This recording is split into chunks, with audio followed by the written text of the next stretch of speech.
When you picture a cowboy, who do you see? John Wayne? Clint Eastwood? The Marlboro Man?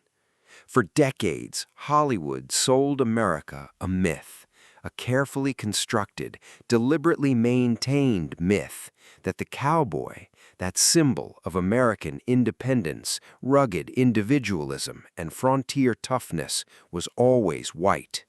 But history tells a completely different story. Because in the American West of the 1800s, 1 in 4 cowboys was black. Some historians put that number even higher.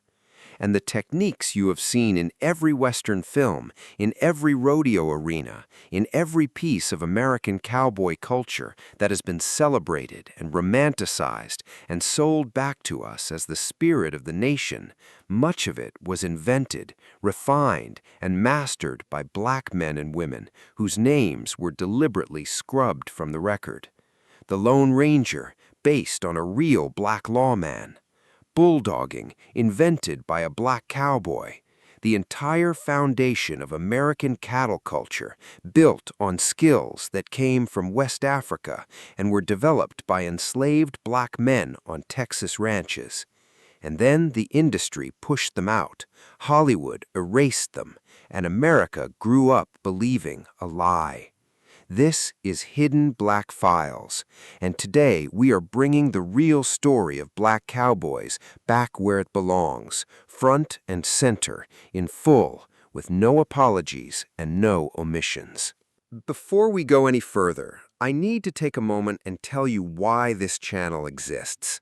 Because the story you are about to hear is exactly the kind of story that made me build Hidden Black Files. I grew up loving Westerns, loved the open range, the cattle drives, the rodeos, the whole mythology of the American frontier, and I grew up seeing almost no black faces in any of it, which, given what I would later discover about who actually built that world, is one of the most complete acts of cultural theft in American history. The deeper I researched, the angrier I got. And the angrier I got, the more I understood that this erasure was not accidental.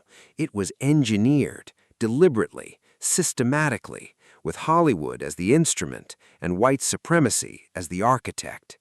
Hidden Black Files exists to dig up what was buried, to restore what was stolen, to make sure that every black child who loves horses and rodeos and the open frontier knows that their people were there first, not on the margins, but at the center. If that mission means something to you, subscribe right now, hit the bell, share this video, because what we are about to cover deserves to be seen by everybody. Now, let's get into it. The story of black cowboys did not begin in Texas. It did not begin with the gold rush, and it most definitely did not begin in Hollywood. It began in Senegambia, West Africa. In the early colonial period, slave traders made a discovery that would shape American ranching for generations. Some of the most skilled cattle herders in the world were on the West African coast. Men and women who had developed sophisticated animal management techniques over centuries, understanding animal behavior, terrain navigation, and herd management at a level that European settlers simply did not possess. So they did what colonizers always did. They stole it. Enslaved African cattlemen were specifically brought to South Carolina, not randomly, not incidentally, but deliberately chosen for their expertise with livestock. Their knowledge was not a bonus, it was the entire point of their capture. Their skills weren't just useful to the colonial economy, they were the colonial economy. And that foundation, built on stolen African expertise, would become the basis for everything that the American ranching industry later claimed as its own. But the real explosion of black cowboy culture happened in Texas, and the story behind it is one that your history class almost certainly left out. By the 1820s, white American settlers were pouring into Texas, which at the time was part of Mexico. They were drawn by cheap land and in many cases running from debt back home. Here's what they didn't tell you. Mexico had abolished slavery entirely by that point. It was illegal in all Mexican territory. These settlers didn't care. They brought enslaved people with them anyway, in large numbers, deliberately, in open defiance of the law of the country they were entering. By 1825, enslaved people made up 25% of Texas settlers.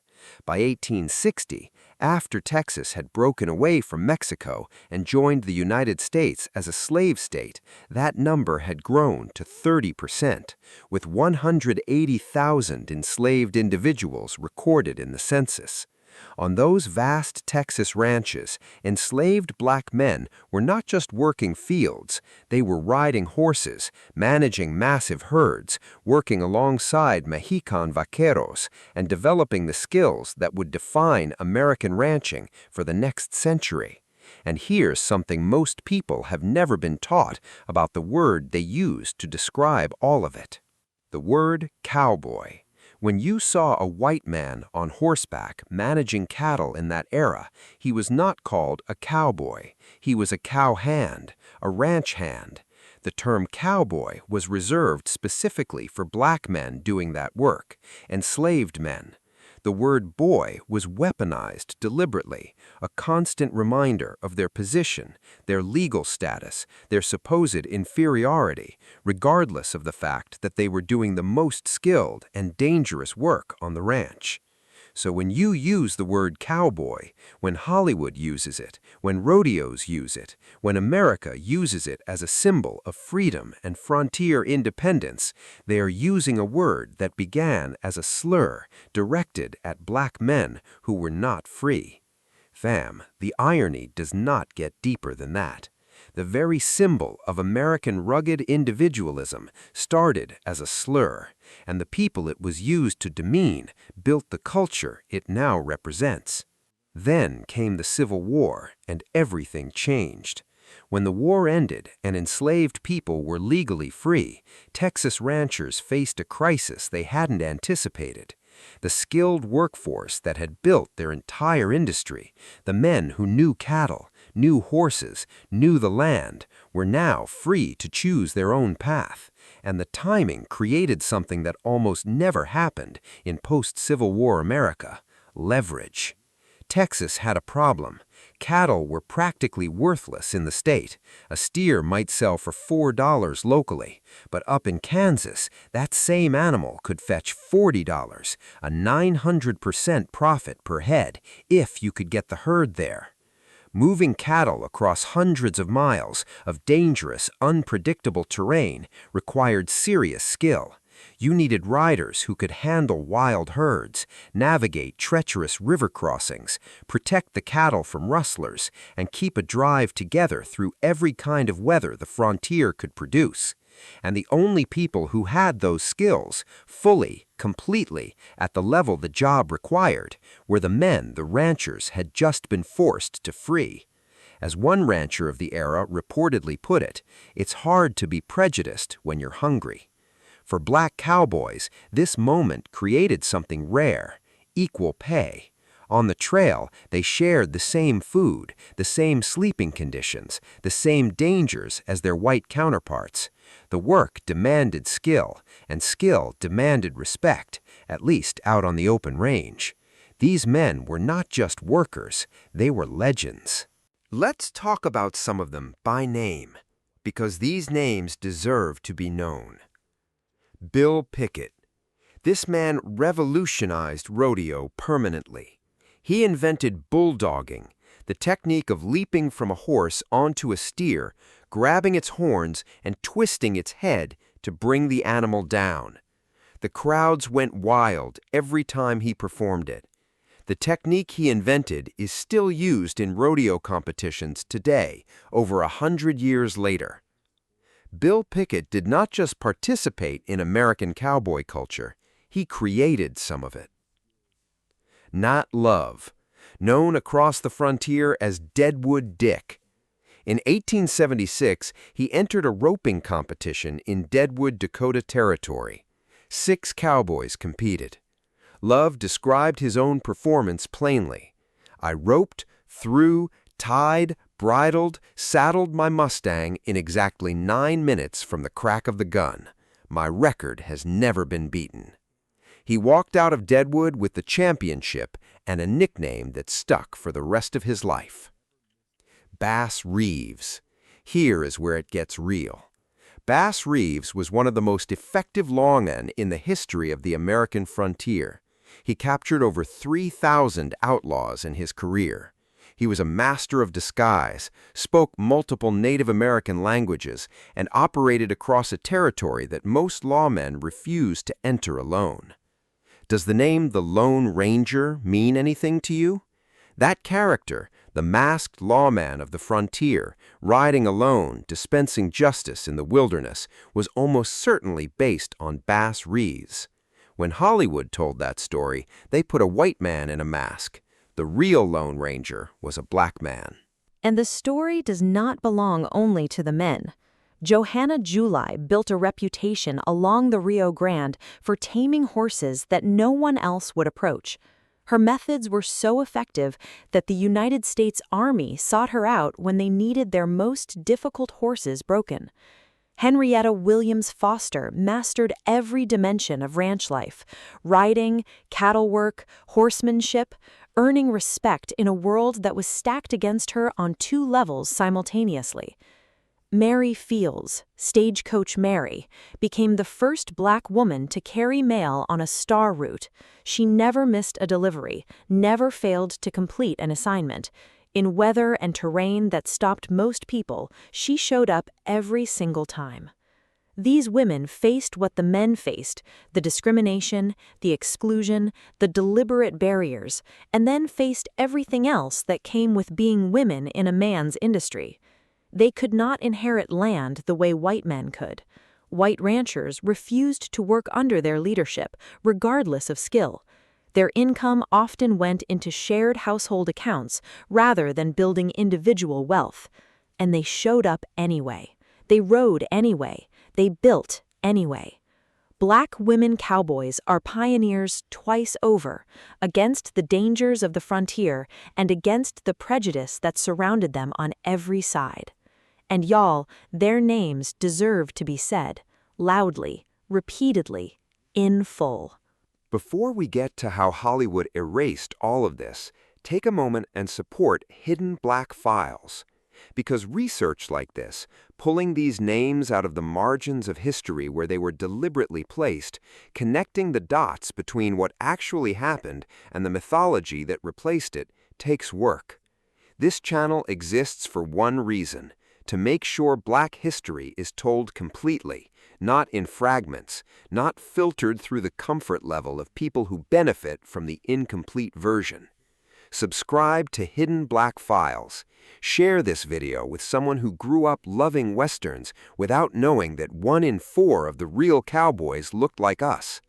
And drop a comment below. Tell us, did you know any of these names before today? Which one hit different?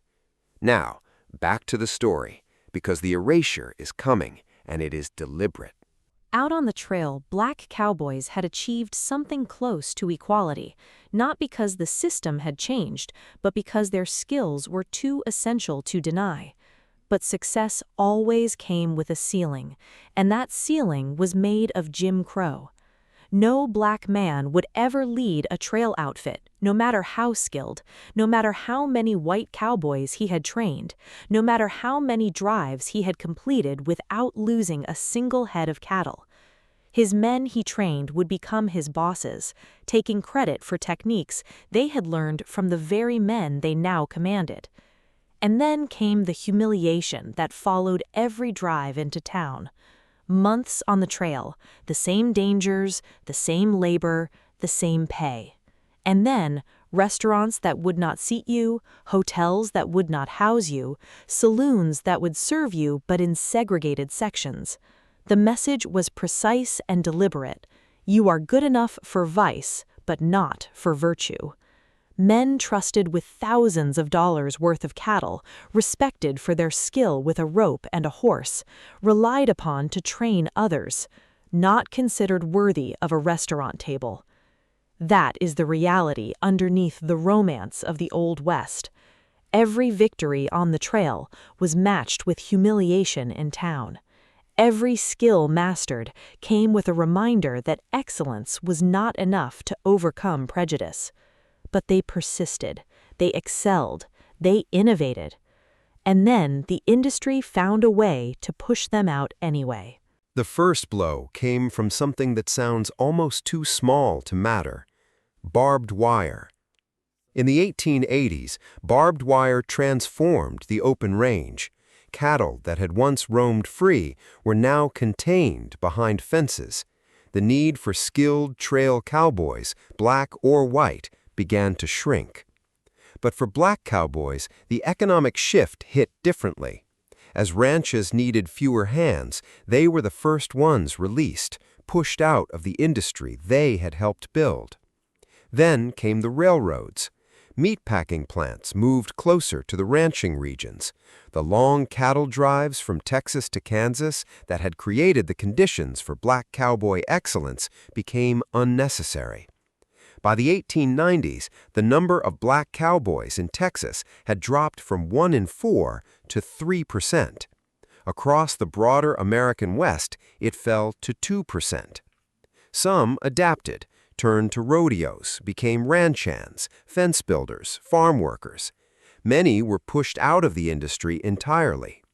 And as black cowboys were being systematically removed from the real West, the American public was falling in love with a fantasy version of it. That is when the erasure began in earnest. In the early 1900s, the film industry discovered something profitable: the myth of the white cowboy. Studios began producing westerns at scale, and in every one of them, the frontier hero was white. The skilled, honorable, independent cowboy, the entire mythology built on techniques and traditions developed by black men, was given a white face and presented to the American public as historical fact. John Wayne became the most famous cowboy in the world. His entire iconic image, the toughness, the horsemanship, the frontier authority, was built on a foundation laid by black cowboys. Wayne himself openly expressed white supremacist views. He received the credit. The men who built what he was celebrated for received nothing. Bass Reeves, the real Lone Ranger, became a white man in a mask. Bill Pickett, the inventor of bulldogging, found himself excluded from the very competitions built around techniques he had created. By mid-century, the erasure was functionally complete. An entire generation of Americans grew up with a version of the West from which black people had been surgically removed. The same people who made up 1 in 4 workers on the frontier had been reduced to invisible. That is not organic cultural forgetting. That is a deliberate rewriting. But buried history has a way of breaking through. In 1984, a man named Lou Vason, inspired by the legacy of Bill Pickett, founded the Bill Pickett Invitational Rodeo, the only touring black rodeo in America. For over 35 years, it has been more than a competition. It has been a statement, a refusal to let the erasure stand. In Oakland, California, the Black Cowboy Association has been keeping these traditions alive since the 1970s, hosting what became the longest-running Black Cowboy Parade in America. 70 decades of riding that says, "We were here, we are still here, and we are not going anywhere." In Los Angeles, the Compton Cowboys have been using horsemanship to transform the lives of urban youth since the 1990s, showing kids a path forward through the very traditions that their ancestors built and that Hollywood pretended never belonged to people who looked like them. In Philadelphia, the Fletcher Street Urban Riding Club turned empty lots into stables, bringing the frontier into the city and giving inner-city children access to a heritage that is theirs by right. In women like Caitlin Gooch are carrying forward what Johanna and Mary Fields built, using horsemanship not just as a skill, but as a tool for literacy, for confidence, for the reclamation of identity. In rodeo arenas across America, athletes like Savannah Roberts are proving that black excellence in Western sports never actually died. It just needed a chance to be seen. Here is what the erasure was designed to prevent. A black child who knows this history cannot be convinced that the cowboy myth belongs to someone else. A black child who knows Bill Pickett, who knows Bass Reeves rode alone across the frontier dispensing justice for decades, who knows that enslaved black men brought cattle expertise from West Africa and built the foundation of American ranching. That child owns something that cannot be taken back. That is why the erasure happened. That is why Hollywood spent decades putting white faces on black history. That is why this story is not in the standard American curriculum. Because a people who know where they come from cannot be told they come from nowhere. And a people who know what they built cannot be convinced they have built nothing. The black cowboy is not a footnote. He is not a curiosity. He is not a diversity addendum to the real story. He is the real story. 1 in 4, at minimum, present from the beginning, skilled beyond what the system wanted to acknowledge, pushed out, erased, written over, and coming back. Hidden Black Files exists for exactly this moment. For the moment when you hear about Bill Pickett and you think, why did nobody tell me this? For the moment when you learn that Bass Reeves was the real Lone Ranger and you realize how much of the American story has been running with a different face on it. For the black child who loves horses and rodeos and the open range and needs to know that this world was partly built by people who looked like them, not despite their blackness, but through their expertise, their courage, and their refusal to disappear.